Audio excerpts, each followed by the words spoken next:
Exciting to be back and having this assembly period. I have missed it. There's something really special about it, and it's also good to see some people that we haven't seen in a while coming back. It's an exciting morning.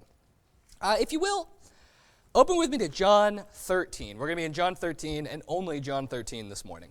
So, when I was in high school, I took a little bit of Spanish, and as happens with any language, there are some words that just sort of trip you up. And for me, it was cena, the word for dinner, and cita, the word for date, also in this story. And cine, the word for a movie theater. So movie theater, dinner, cena, cine, it sounded pretty similar to me. And one day, we were just kind of joking around about how we were going to take all of our Spanish knowledge and move to South America and pick up chicks and that kind of thing. And my Spanish teacher was joking with me, and she was like, "Brent, you're going to have a really hard time doing that if you can't tell the difference between a dinner and a movie." And I was like, "Okay, yeah, because I won't know what to wear." And that would be kind of important. And so there are certain things in life where you hear something and you think, that's really important. I should probably do something about that. But I don't really know what it means because it's a little unclear to me. Now, this particular situation I've dodged by marrying someone who speaks English. But there are still times in life where you'll hear something and say, that's important, but I don't know quite what to do about that. And that was the experience I had. I was reading in John 13. And in John 13, verses 14 and 15, Jesus says, "If I then, your Lord and teacher, have washed your feet, you also ought to wash one another's feet. For I have given you an example that you also should do just as I have done for you." So Jesus says, I washed your feet, you also should wash one another's feet. Now, for a few reasons that I'll get into in a minute, I don't think that this is literal. I think it's a spirit of service that Jesus is asking us to embody. But I don't know what that means because we don't wash each other's feet anymore. And if we did, it would be kind of weird. And so I have spent a long time, I wrote this on a sticky note, I think in September, and stuck it up on my wall. And every now and again, I'll just think, like, what is the modern equivalent of foot washing? And so I decided today we're going to tackle this question. We're talking about washing feet in 2021. What does that look like for us? But before we come to this sort of practical question, I want to look at this text and see what we can glean from it.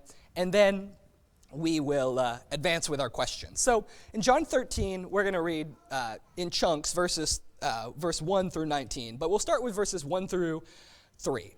It says, "Now, before the feast of Passover, when Jesus knew that his hour had come to depart out of this world to the Father, having loved his own who were in the world, he loved them to the end. During supper, when the devil had already put in the heart of Judas Iscariot, Simon's son, to betray him, Jesus, knowing that the Father had given all things into his hands, and that he had come from God and was going back to God, rose from supper." So these first three verses give us a background for the story that's about to take place. It is right before the Passover.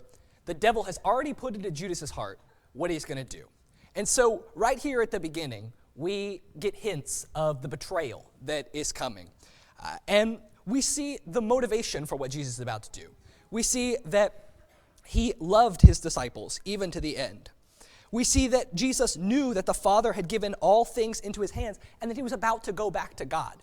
Jesus realizes that this is maybe one of the last things he's going to get to do with his disciples. And out of love, even knowing what Judas was going to do, Jesus gets up. And as we continue, in verses 4 and 5, it says, "He rose from supper. He laid aside his outer garments, and taking a towel, tied it around his waist. Then he poured water into a basin and began to wash the disciples' feet, and to wash them with a towel that was wrapped around him."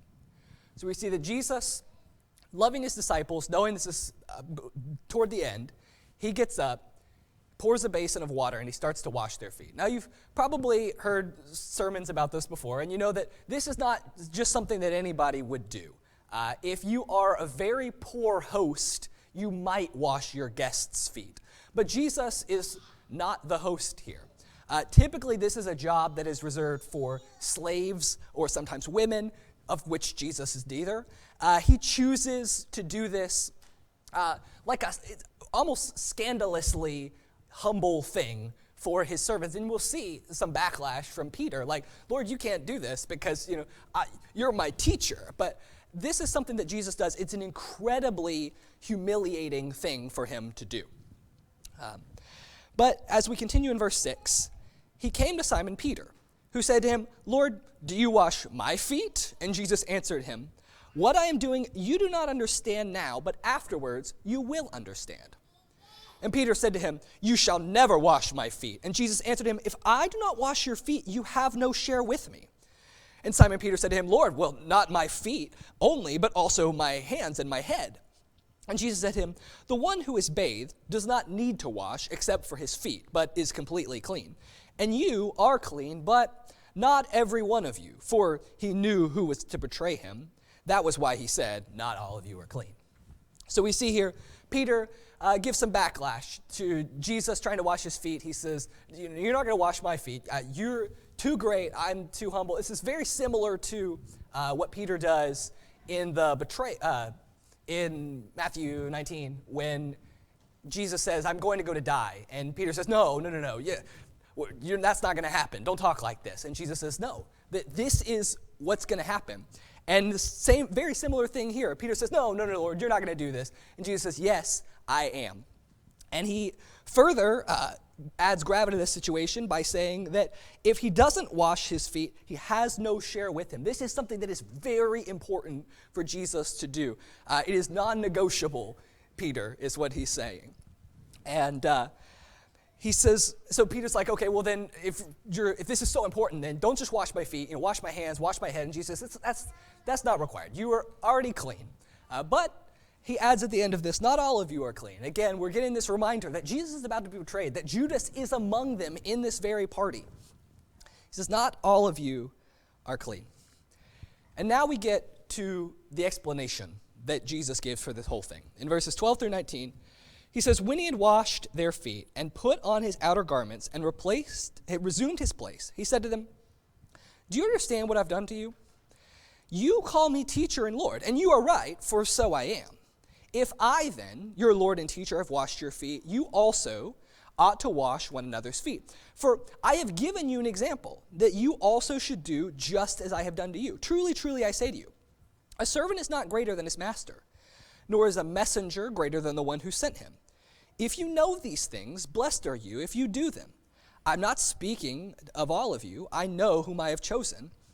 But the scripture will be fulfilled, he who ate my bread and has lifted up his heel against me.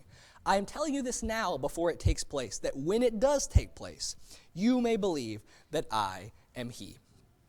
And so we get, again, two parallel things going on in this section. One, Jesus gives the command that is the theme verse for our sermon here, that if I washed your feet, you also ought to wash each other's feet. That Jesus, being their Lord, being their master, he stooped down and did something that was heavily beneath him. And if Jesus did that for his disciples, then they should do the same thing for each other. They, being on even plane, have no excuse for not doing something really humble for one another. But we also have what's been present through this whole narrative, a reminder that Jesus is about to be crucified. And so we get the prophecy about Judas, that he is going to betray him, that he who ate bread has lifted up his heel against me. So we have this whole story, a story of Jesus washing his disciples' feet, Jesus doing something incredibly humble for his followers. And mixed in here is also this thread that Jesus is about to be betrayed. And so as we ask ourselves, what is it about this story that applies to us? What is Jesus asking us to do? I want to make two notes that I think are not things he's asking us to do. One, as I said, two strands. One of them is Jesus showing humble service. And the other strand is Jesus being the Messiah, foreshadowing what he is about to do on the cross. And I think for obvious reasons, we can tell the difference between those. Jesus is calling us to humble service, but he's not calling us to some of these messianic things. We are not going to die for our fellow brothers. And washing feet does not in some way have this crazy fellowship thing that Jesus adds here. There's an element of that we're supposed to be sacrificial as Jesus is sacrificial, but in very different ways than Jesus is foreshadowing here. And there are countless other points in this that point to this idea of betrayal and the cross, and those only apply to us in a sort of abstract way. But concretely, Jesus is calling us to a humble service. And the other thing I want to say that he is not calling us to, I said we'd get to this, I don't think that this is literal. I don't think he is saying, you all must wash each other's feet, that's going to be a new part of the service, that, between the collection and the Lord's Supper, that we're going to wash each other's feet. No, I think if that were the case, that we would have a lot more in the Bible about it. Like, when Jesus enacts sacraments, the Lord's Supper, you see it all over Acts, 1 Corinthians, all over the New Testament, you see references to this. And the same thing for baptism. It's all over Acts, all over all of the epistles that Paul writes, that these are important things that you see time and time and time again. But with foot washing, it's only here, and there's one other place where there are widows that wash the saints' feet, which again is in a context of like literal physical service, not in a sort of abstract, it's not in a sense that this is something that we should be doing every Sunday. I also think that at the core of this is the idea of humble service, and that when Jesus stooped down to wash his disciples' feet, he would have been associated with a slave. But if we washed each other's feet in 2021, what that would look like, because most people know this story more than they know, the history behind it, is that we're trying to act like Jesus. It would be a really pious show, and it doesn't always have to be that way, but I think that it could easily get sort of shown to be that way. And so I think, although foot washing is not excluded, I don't think that is what exactly Jesus has in mind for us to do. And so I think, as we try and apply this to our lives, there's a general spirit of humiliating sacrificial service, doing the things that are below our station, doing the things that we might not really enjoy, but we do it to show love, because that's how this whole thing begins. Having loved his own who were in the world, he loved them to the end. That his love is what prompts him to serve them in this way.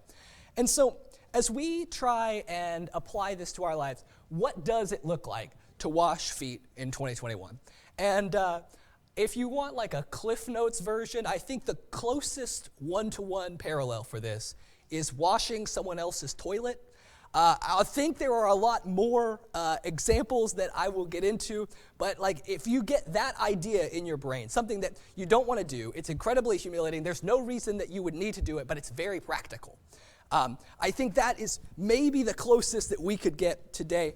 But there's a general spirit, and that's what I want to talk about. I've got 3 points, although I'm not going to pretend that they're all exactly different. I think that they're coming at the same point from different directions. And so we'll start with this first one. What does it look like to wash feet in 2021? It's to say that nothing is beneath me. And it's hard to imagine this sort of social stratification of jobs, because we don't have that as much today, but I think it's clear, maybe clearest in like the business world. I was at FC and we had a guy come to us to talk to our business class about leadership, and he was previously the COO of Rite Aid, now a VP at Target, and he's since moved from there, but like a big wig in the business world.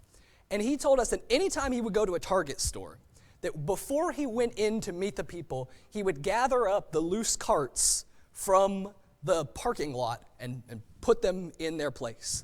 Another story of a similar sort of idea, there was a VP walking through a concrete factory, and he could tell by the sound of this machine that it wasn't running properly, and he'd asked them to clean it earlier there's like a filter that needs cleaning. And he could tell by the way it sounded that they hadn't done that. So he says, I thought you guys cleaned this. And they said, well, we did. And he's like, well, so he has them stop the machine. He takes off his suit coat. He rolls up his sleeve. He reaches into this black sludgy material and he pulls out a big wad of just gunk. And he says, why is this here? And he shows them this spirit of like, okay, I'm going to get dirty if this is what it takes to teach you guys this lesson. I think both of these have this idea of somebody who is in power, stepping down from their heights to do something that is way beneath them.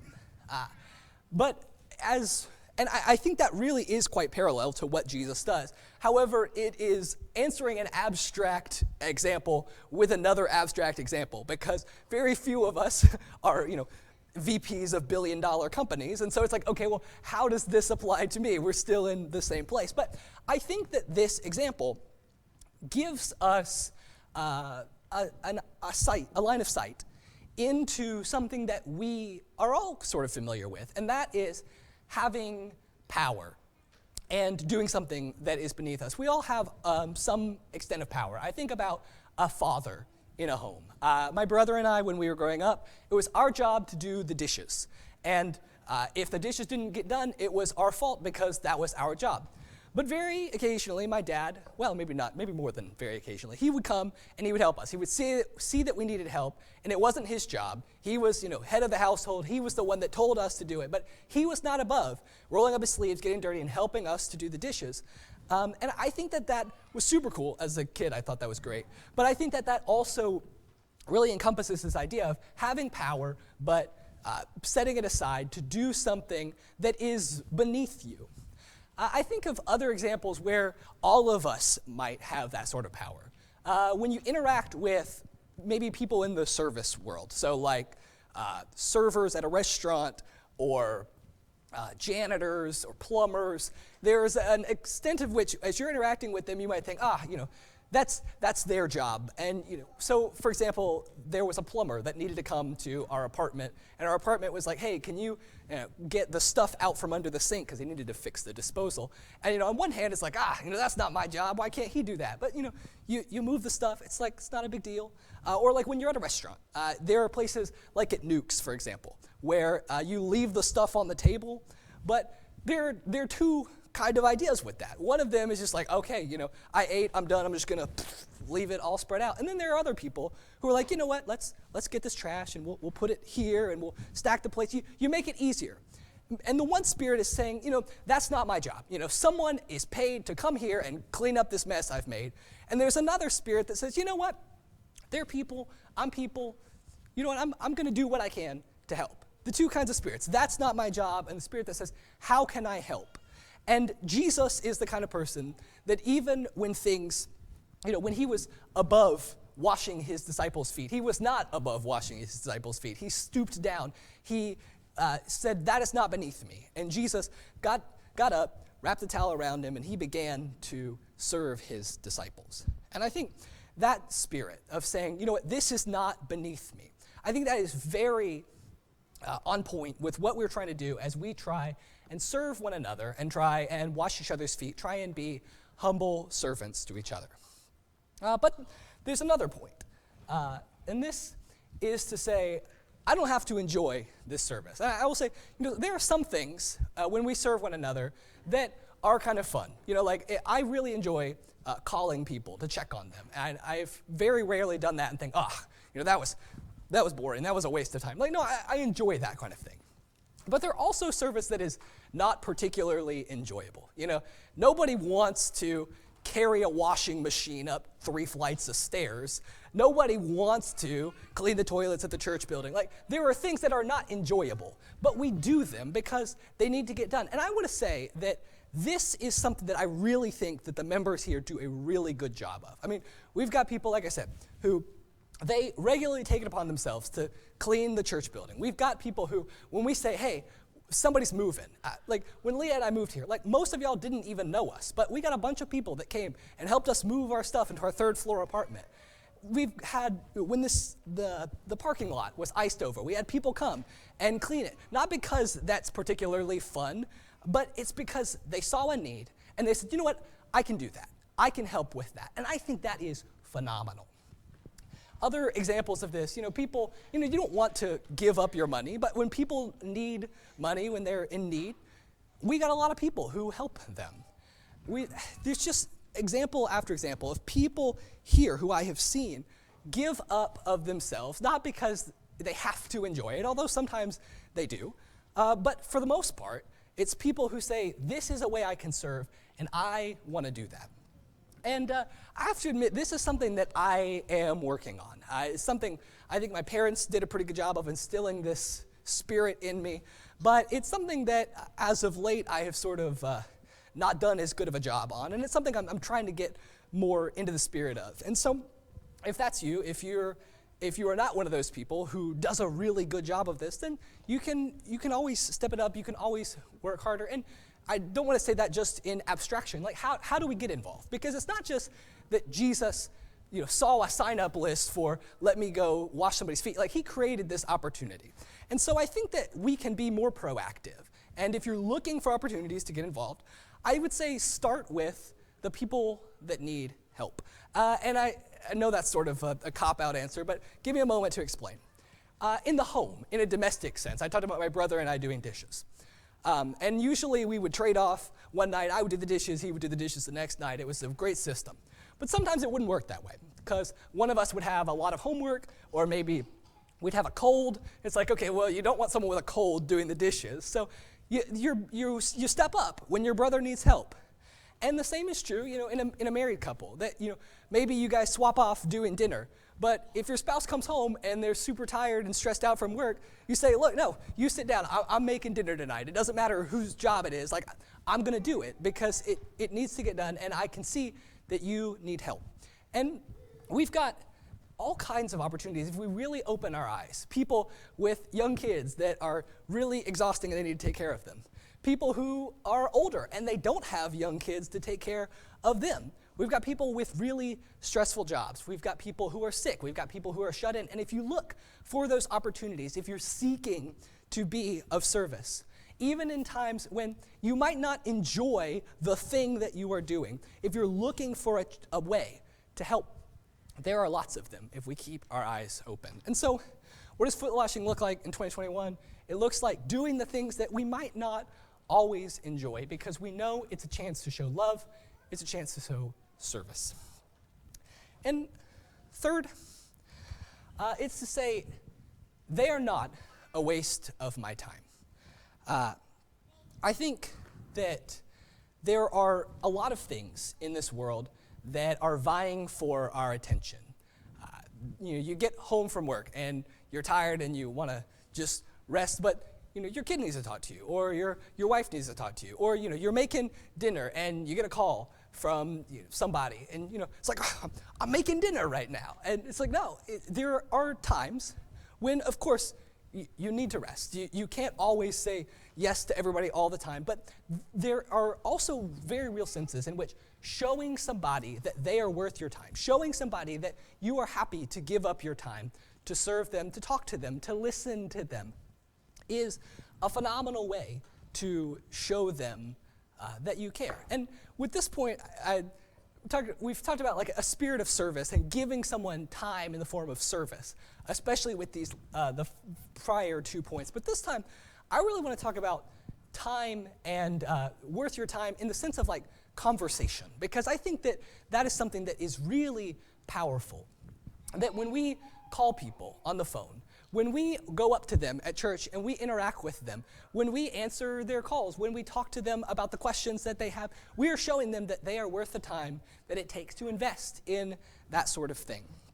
And to do this, you've got to be kind of smart about it. Now, unfortunately, our high school and middle school kids aren't here for this story, but when I was in high school, I made maybe one of the biggest mistakes of my high school time.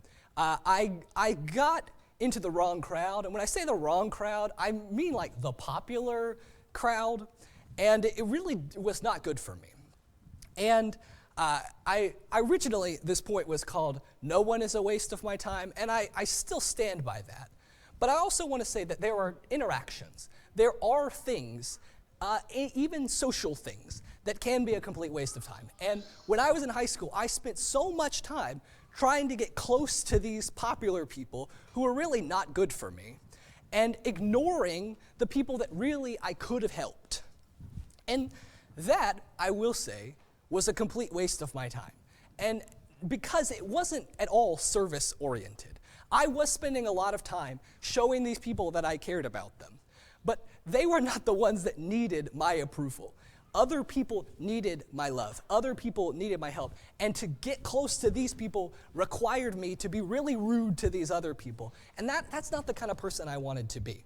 And with 5 years of hindsight, it's easier to say that than it was as a senior in high school.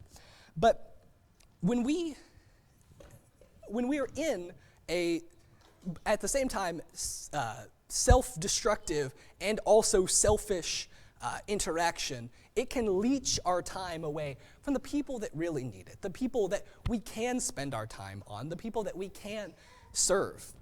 And so, as we try and think about the people that we can be interacting with and the ways that we can help, of course, Jesus washed Judas's feet. And so I'm not saying that these people who were rude to me and rude to other people are not worth my time. But what I am saying is that the way I was interacting with them was a waste of my time, because I wasn't trying to help them. I wasn't really trying to serve them. I was just trying to get close to them. And that is like the time equivalent of bribing the rich to beat up on the poor. And so who should we spend our time with? As we take away our attention from the people who don't need it, the people who, as we realize our interactions with them are really selfish, we can move to a more selfless way of interacting with people. We can look for the people that they don't get as much attention. They don't get as many calls. And so what does it look like to spend time with the people that they don't get as much love, and to show them that they are worth our time? It's like encouraging the people who are weak, the people who can't get out as much, and really calling on them, checking on them. It's loving the people who have harmed us and giving them a second and third and fourth chance to show them that we care about them and to give them a chance to grow and a chance to see what love and sacrificial service looks like. What does it look like? It's taking time, spending an hour talking to somebody who is going to forget that you came and talked to them in an hour or two. It is calling the people who are often overlooked. It is answering the phone sometimes, even when it is inconvenient. It is encouraging the people who really, really need it, and engaging with your family and with the people who depend on you, and reminding them that they are worth your time. And so what does foot washing in 2021 look like? It looks like showing people that they are worth our time, and that we are not too good for them, and that we are not running out of time for them, and that they are worth it, and that we care about them. And so as we take this story, where Jesus says, "If I then, your Lord and teacher, have washed your feet, you also ought to wash one another's feet." What do we do with that? Well, we're going to take some time to humble ourselves, to say, these tasks are not beneath me. I am humble enough. I am enough of a servant to dethrone myself and to help the people and do these things that I may not always want to do and that may seem a little bit beneath me. It's taking time to do the things that you might not always enjoy, but you can see them as times to serve. You can see them as ways to help and to show people love. And it's showing the people that you interact with that they are worth your time, that this is really important, and that they are really important, and that you care about them. Again, an opportunity to show love, an opportunity to give up something in order to help other people. And if we start to live in this headspace, we will really begin to do what Jesus wants us to do, to wash one another's feet, to serve, to be humble, to lower ourselves, to serve, and to give our hearts in service to other people. And so, as we reflect on that, I would like to pray, and then the lesson will be yours. Let's go to our Heavenly Father. Our God, We thank you for sending your Son down to this earth to show us the ultimate example of sacrifice. Yes, he washed his disciples' feet, but he also gave himself on the cross. And for both of these things, we are incredibly thankful, because in them, he showed us what it looks like to look out for other people's interests above our own. He showed us what it looks like to lower ourselves and to serve when we don't have to, and yet we choose to show love and to show care. Build that heart into us. Take our pride and make us servants like your Son. In Jesus' name, amen.